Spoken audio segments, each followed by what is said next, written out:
नमस्कार दोस्तों, स्वागत है आपका आपके अपने यूट्यूब चैनल पर। तो दोस्तों, रीट थर्ड ग्रेड शिक्षक भर्ती 2025 को लेकर आप सबके लिए इस समय की बहुत बड़ी अपडेट है। रीट थर्ड ग्रेड की एग्जाम सिटी बस सेंटर को लेकर पद बढ़ोतरी और डीपीसी फॉर्म, और साथ में ही कितने फॉर्म रद्द हुए हैं दोस्तों, और डीपीसी को लेकर भी इस वीडियो में बात करने वाले हैं। क्योंकि 4 सप्ताह का समय दिया गया था, इसके बाद 4 सप्ताह हो चुके हैं। अब आखिर डीपीसी को लेकर कब सुनवाई होगी, कट ऑफ इस बार क्या रहने वाली है थर्ड ग्रेड भर्ती की दोस्तों, क्योंकि थर्ड ग्रेड भर्ती में इस बार आवेदन बहुत ज़्यादा हैं और पदों की संख्या लगभग 7 या 7 से 59 है। इसमें भी सभी वर्ग के पद हैं। लेवल 2 में सामान्य शिक्षा के एक भी पद नहीं हैं, संस्कृत शिक्षा के पद हैं। लेवल 1 में सामान्य शिक्षा के पद हैं लेकिन कम हैं दोस्तों, उसमें भी एक्स सर्विसमैन के 2200 पद हैं।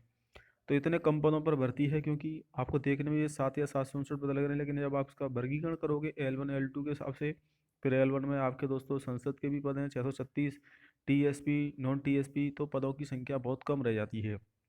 ओवरऑल लगभग 1000 पद ही लड़कों के लिए हैं, लड़कियों के लिए भी लगभग 800 ही पद हैं। यानी कि पदों की संख्या कम रहने वाली है, क्योंकि इसमें 4% विकलांग कोटा भी है, 12% एक्स सर्विसमैन है। हालांकि बैकलॉग के पद जुड़ने के बाद 2200 पद तो आपके एक्स सर्विसमैन के हैं, यानी कि 4500 में से 2200 पद एक्स सर्विसमैन के हैं लेवल 1 की बात करें तो ओवरऑल पदों की संख्या की बात करें, इसका पद कम है तो कट ऑफ हाई रहेगी। ये स्वाभाविक सी बात है। पेपर थर्ड ग्रेड लेवल 1 का तो आपको पता है नॉर्मल ही आता है, पेपर ज़्यादा टफ नहीं आता है, लेवल के हिसाब से पेपर बनाया जाता है। और लेवल 2 का जरूर थोड़ा सा टफ आता है, लेकिन लेवल 2 में पदों की संख्या भी दोस्तों आपकी कम है, तो कट ऑफ इस बार हाई रहेगी। ओवरऑल अगर बात करें 7 या 7 से 59 पदों पर 9 लाख युवा कतार में हैं। 15 साल में थर्ड ग्रेड की सबसे छोटी भर्ती है। हालांकि चौंकाने वाली बात यह है कि इतने कम पदों पर भर्ती होने के बावजूद भी किसी भी बेरोजगार नेता या किसी भी दोस्तों यहाँ पर छात्र के द्वारा इसका विरोध नहीं किया गया है, ना ही कोई धरना प्रदर्शन किया गया है। जबकि इससे पहले 48,000 पदों पर भर्ती हो चुकी है, उससे पहले आपकी 21,000 पदों पर भर्ती हुई थी। उस समय भी छात्रों ने आंदोलन किया था और पद बढ़ोतरी की मांग की थी, जबकि इतने पदों पर जो पद हैं उसके बावजूद कोई भी मांग नहीं कर रहा है, क्योंकि हो सकता है बीजेपी सरकार में आंदोलन करना सख्त बना है। अब दोस्तों अगर बात कर लेते हैं दोस्तों थर्ड ग्रेड को लेकर क्या स्थिति बन रही है, क्या आपका पेपर समय पर होगा, तो पेपर जनवरी में ही होगा, लेकिन इस बार कुछ चेंजेस भी होने जा रहे हैं। लॉजिकल समझने वाले क्वेश्चन पूछे जाएंगे, डायरेक्ट क्वेश्चन कम आएंगे। तो पेपर का लेवल इस बार बढ़ा दिया जाएगा, पेपर भी थोड़ा सा लेवल खाएगा इस बार, क्योंकि भी हाल ही में बीडी और पटवारी का दोस्तों आपका पेपर हुआ है, जिसमें कट जो रिजल्ट आया है उसमें कट ऑफ काफ़ी ज़्यादा हाई गई है, जिसके पीछे मेन वजह पेपर का लेवल ही है। साथ में फॉर्म की संख्या और छात्रों की उपस्थिति, और साथ में आपका पेपर का लेवल, और इसके अलावा आपकी पोस्ट की संख्या भी डिपेंड करती है। हालांकि पोस्ट भी इस बार कम थी, लेकिन मेन चीज़ है यहाँ पर पेपर का लेवल भी सबसे ज़्यादा इंपॉर्टेंट है। अगर आपके पद भले ही 500 हैं लेकिन पेपर का लेवल काफ़ी ज़्यादा टफ है, तो वहाँ पर 500 छात्र भी नहीं मिल पाते हैं, जैसे कि आरपीएससी में हो रहा है। आरपीएससी में पद खाली जा रहे हैं, छात्र क्वालिफाइंग मार्क नहीं ला पा रहे हैं, 40% नंबर भी नहीं ला पा रहे हैं।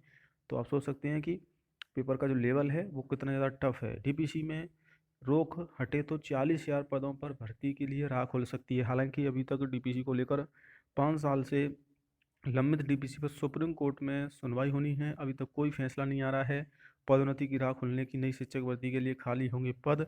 प्रदेश में थर्ड ग्रेड शिक्षकों की पदोन्नति के बाद सुप्रीम कोर्ट ने आगामी सुनवाई पर नई शिक्षक भर्ती की बड़ी राह पर टिकी है। शिक्षा विभाग में 5 वर्षों में लंबित विभागीय पदोन्नति, डीपीसी के मामले में सुप्रीम कोर्ट ने अगले महीने में पहले सप्ताह में सुनवाई, यानी कि जनवरी के पहले सप्ताह में, अब अपडेट आ रही है कि जनवरी के पहले सप्ताह में सुनवाई होगी। हालांकि इसको लेकर 15 दिसंबर को सुनवाई होनी थी, लेकिन सुनवाई नहीं हो सकी। अब आपकी जनवरी के पहले सप्ताह में सुनवाई होगी। हालांकि तब तक तो पेपर भी होना है, तो मे भी इस भर्ती में पद बढ़ सकते हैं, लेकिन पद बढ़ेंगे भी तो 100% के हिसाब से आप दुगना पद मान लीजिए 15,000 हो जाएंगे, इससे ज़्यादा नहीं हो पाएंगे। यानी कि दूसरी भर्ती आएगी। हालांकि दूसरी भर्ती में 2-3 साल का समय लगेगा, क्योंकि उससे पहले रीट प्री भी होगा, उसके बाद आपकी मेंस होगी, तो अभी समय लगने वाला है नई भर्ती में। तो हालांकि अच्छी अपडेट ये है कि जो ये भर्ती है, इस भर्ती में पद बढ़ सकते हैं अगर टीपीसी से रोक हटती है। जरूरी नहीं है कि टीपीसी से रोक हटेगी और पद बढ़ेंगे, ये क्लियर भी नहीं है, लेकिन संभावना है, लेकिन बढ़ने की क्लियर नहीं कह सकते हैं कि पद बढ़ेंगे ही।